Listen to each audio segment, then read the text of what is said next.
Hi everyone, welcome to Super Lorcana World, and today is the comment review Tuesday, where we look at the YouTube comments from the previous week and talk about what's happening in people's thoughts. Leave a comment, leave it on a video, I might review it, and of course, like, comment, subscribe. Start off with Mike Leonard today. Question: Let Magic of the Spell Thieving Sorceress only return items in play to their owner's hand, items in discard. Please correct me if I'm wrong. Does she return items from discard to your hand? So this is a really funny story. So the short version is I completely fucked up what that card did. Completely messed it up. Just ignore it. So much to the point where I built a deck around it and tested it. Cause I read the card that way. And the only reason that I found out, besides this YouTube comment, was because of Pixelborn. Because you can't do that. You can't obviously do that on, So, yeah, I messed that one up big time. So I hope no one went out and built any Magic with the Spell cool decks, because learn from my mistakes. Don't do that. Read your cards. If there's anything important to learn from this, read your cards.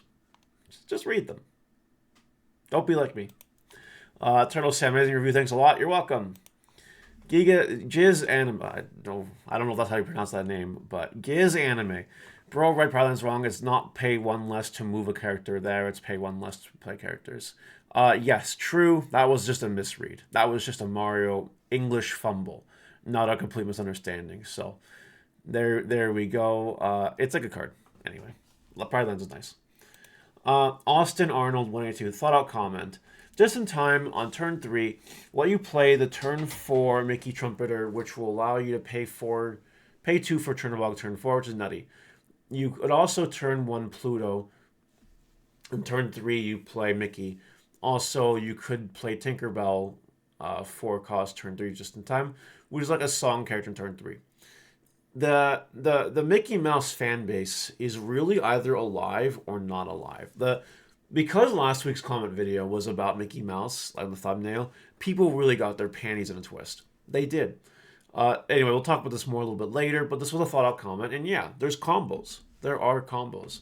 It still does to removal, but that's fine. Joel Martin here. Wild thought here. Would you consider doing a market watch where you review some of your cold takes from previous sets? Many times you learn from mistakes. What were some market moves you didn't see at the time? Were there any cards that had value pivoted after a meta deck mechanic became popular? Again, really enjoy your content. You exercise different brain muscles than the average. OMG, I pulled XOP card lols headline reaction. I do hate those. I'm not a fan of those, honestly. But a lot of people are. A lot of people get the serotonin and the happiness from all those. Not me, though. Which actually puts me in a minority. But I will rest that aside for a moment. Cold takes. There were a few cards that came out of nowhere, which I didn't see coming. Strength of Raging Fire was one. Did not see that coming. That card shot up. The Teeth of Ambitions, also didn't see that coming. Those are the two cards off the top of my brain that I did not see it coming in their explosion. Luckily for me, though, I had some I didn't sell them because at the time. I have a very good philosophy when it comes to selling rares and stuff. If a rare is already bulk, I won't go out of my way to sell it. I'll hold it in case it goes up. And I do that with Yu-Gi-Oh! And Digimon. So when they went up, I was like, oh wow, happy mistake. And I could see it, right? They are cards that read well for meta, but I just they weren't obvious to me. You know what I mean? It wasn't like Tragic Hero Beast or Green Beast or random shit here and there. Like a whole new world, a card that should be banned. That one is really obvious. There's not. I don't have enough cold takes yet. I don't. But this is a good video idea one day. Maybe we'll get there. I don't know. But there's a couple just to kind of satiate you a little bit. We got a long one here. I don't usually cover long ones. This is a good one. Martin Van Z. A little bit of a cold or something. I don't know. Forgive the sniffles here. It's strange. I can still buy first sector booster boxes for a little over retail price here in Europe. I wonder if we got more allocation to restock or if we got extra to restock. And I'm not sure if I will get a sealed box. Looking at the price of LTCG, it looks like a great idea, but I already have my set complete, and after opening 4 boxes, I had 0 enchanted cards. With the price of set 1, I don't think it makes sense to buy a box to open if you already have the cards you want, even if you can get a box at retail price. Still don't understand the insane prices of the first chapter troves. Those boxes contain nothing special. Better just buy a set 312. Much cheaper, better content.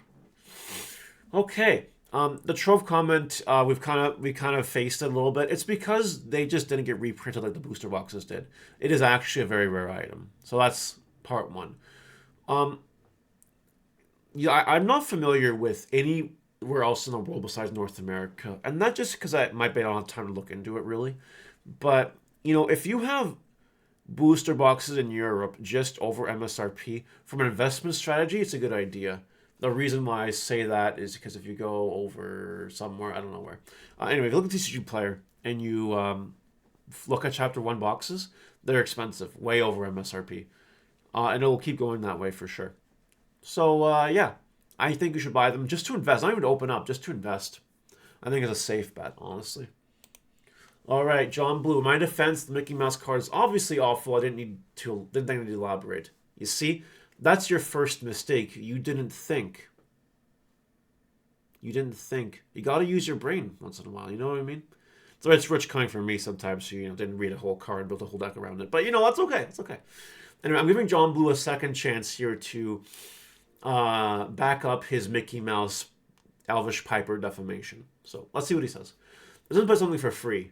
That's true. It's plays it for 2, which is basically for free, is what I meant. Just first off, it's 4 mana unakeable that has to be waste space in your deck. When it's bad, it's trapped in your hand, and then has to live as a 0/1 that dies looking the wrong way. Then you have to have another card in your hand that costs more than 6 and massively swings the game. Not sure that card even exists. It does. There's plenty. Just gotta look.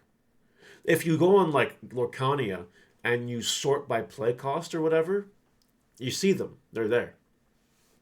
Then you can pay for 2 for it. Maybe there's a meta where it can be seen each play, but the meta where in turn 1 to 5 tempo game, where the game is over at turn 7, turn 4 do nothing. Turn 4 do nothing. I don't know what that means. Turn 4 do nothing is just it's not something that can happen in this meta. Okay, so I don't hate this guy's points. I don't hate them. Some of them are massively ill-informed, but I don't hate them. At least he's thinking, right? There are cards that are good payoffs with Mickey Mouse. Lots of them. Then, yes, it dies to removal, but honestly, most things do die to removal. So, that's a mute point. It happens to lose to the smallest of removal, though. That's true. Anything that kills anything else will kill Mickey Mouse. That's a truth statement. That's fine. And this meta there are games that end turn 5. Like your turn 5. You get to 5 ink on turn 5 and you win. We do have that. Yes, Mickey Mouse is slower, but in the more slow roll control decks that do exist, Mickey Mouse is playable. I don't really have anything else to add to that. I don't think this guy has just seen the light. And it might not see a whole lot of meta play, but it will come out of nowhere at some point, and when it does, it will ruin this guy's opinions. I'm just throwing that out there. I'm buying a lot of Mickey Mouses. I'm waiting. It might be a month, 3 months, a year or so before it pays off, but I'm just on it. I'm on it. I believe in the card very strongly. I've tested the card. I know it's good. It just depends on other people the people who actually play the game more regularly than I do, have to actually play in the meta for anything to happen with it. The person saying their store got rejected is lying. If you look at the announcement, signups don't even open until March 8th. There are also stores advertising that they are hosting one, but as of now, the signups aren't even open. This is truly might be lying and gaslighting. What I think is a more reasonable assumption is that they applied originally, back when stores were originally applying to be Lorcana stores and got declined. But I don't know. You never know. Some people could just gaslight you for no reason. And then 2 nice ones at the end. Enjoy the end of the breakdown. Love to see more. Thank you, Baker Mitchell. And that's it, apparently. Oh, no, one more. Thanks for the thoughts. From Samuel Bordeaux. You're welcome. I know that my set review by ink videos don't get a lot of views, and that's okay. It doesn't matter, because I'm making the content I want to make. Maybe one day they will get views. I don't know. Maybe I have to win a couple of big Lorcana tournaments before people start taking the content here seriously. I don't know. That's what happened on Digimon. Digimon, I wasn't super big or anything, but then I won some big tournaments, and then I got topped a lot of tournaments, and then I got my name out there, and that's how my channel grew. And maybe I do the same thing with Lorcana. I don't know. I'll think about it. But you guys let me know what you think in the comment section below, and I will see you guys next time. Have a good one. Bye.